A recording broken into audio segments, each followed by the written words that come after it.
All right, Nuggets, welcome to this week's homework, which is a brain bender, right? 3D cross sections are really hard because we're having to take these shapes and kind of contort them in our brain to understand what is happening. So if this was sticky for you, you are not alone, I promise. So as a reminder, when we're talking about vertical, we're talking about up and down. So vertical is up and down. Horizontal, just like the horizon, goes side to side. So if I make a cut up and down on this one, so I cut it like that. What am I going to have? I'm going to have a square. If I do a vertical cut, what am I going to have? I'm going to have a circle. If I do a vertical cut, I'm going to have a triangle. A vertical cut here would be a rectangle. A vertical cut here would be a short parallelogram. And a vertical cut here is going to give me a triangle. If these are sticky for you, let me know. There are some online sources that I can send you that will kind of give you a visual, if that helps, okay? All right, loves, this time we are drawing a horizontal side-to-side line to identify the shape. So if I do a side-to-side line here, I have a square. Look at the bottom base. If I do a side-to-side line here, again, look at that base. I'm going to have a rectangle. If I do a side to side here, I'm going to have a long parallelogram. So when I cut it the other way, I end up with a short. When I cut it horizontal, I end up with a long. If I cut it this way, look at the base, I have a circle. If I cut it this way, it's still a circle. And if I cut it this way, look at that base, I have a rectangle. Questions? Bring them to class. All right, Nuggets, I took away your picture and it just gave you words. What shape do you get when you take a horizontal cross section of the 3D figure below? So if I took a cross of a cone, what do I have? Look at the base, a circle. If I did a rectangular prism, my base is a rectangle. If I did a triangular prism, which I'm not even going to try and draw because it would just be atrocious, but just know that our base is a triangle. Some things just aren't meant for me to try. All right, a cube, we can do that. It's not terrible. Our base is a square.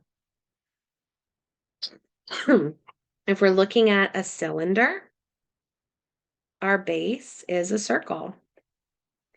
And if we're talking about a square pyramid, again, our base is a square. So when we're doing horizontal, think about what your base is. All right, lovies, time to do some vertical cross sections.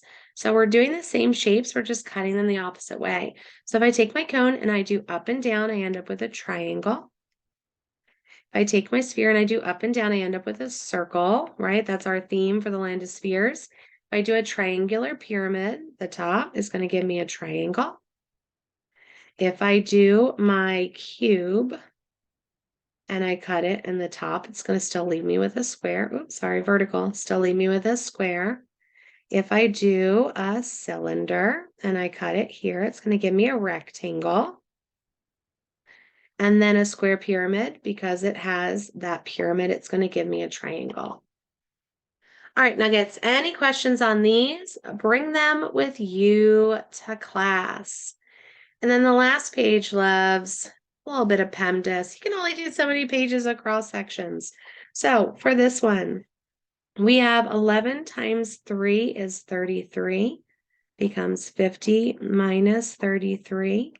6 squared plus 23. If we do our 50 minus 33, we're left with 17. 6 squared is 36. Last step, 36 minus 17 plus 23 leaves me with 42. Questions on that? Let me know. Over here, we have a lot going on. 6 minus 3 is 3. 3 cubed is 27. Then over here, we have 27 plus 13. When I add those together, I get 40. And if I divide 40 by 4, I get 10. And then we have 10 times 27 gives me 270. Down here, 2 and 9 is 18 plus 1 minus 12. 18 plus 1 is 19. 19 minus 12 gives me 7.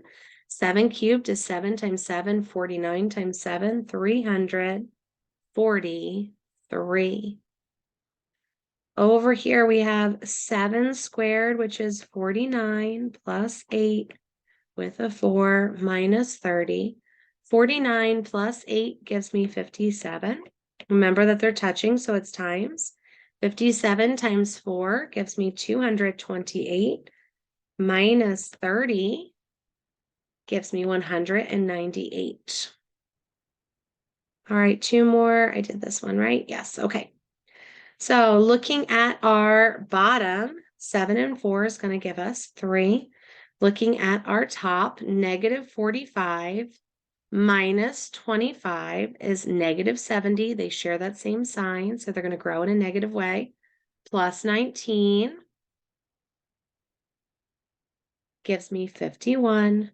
51 divided by 3 is 17. And then the last one here, we have 4 times 8 is 32 minus 12. Again, living inside. 32 minus 12 is 20. When I do that, everything fades away. 15 squared, 15 times 15 is 225. And now I can do 34 minus 225 plus 20 gives me negative 171. That brings us to the end for this week's Sweet Faces. Questions? Bring them with you to class. Have a good week.